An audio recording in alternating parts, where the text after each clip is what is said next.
আমি আমার যুবক ভাইদেরকে বলবো, যারা এখনো বিয়ে শাদী করে নাই, সেই ভাইদেরকে আমি বলছি যে আপনার জীবনে এমন একজন সহধর্মিণী আনবেন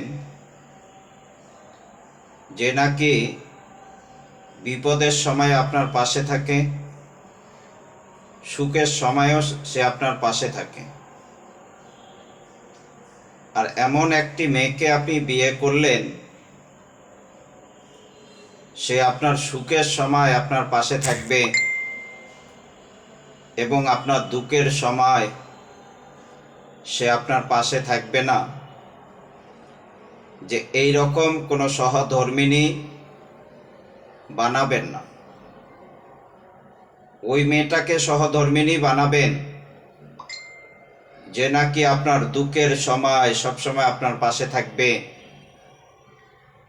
এবং আপনার সুখের সময়েও সে আপনার পাশে থাকবে। তাকে আপনি সহধর্মিণী করে নেবেন, তাহলে আপনার দাম্পত্য জীবন সবচেয়ে বড় দামি হবে, সবচেয়ে বড় সুখী হবেন।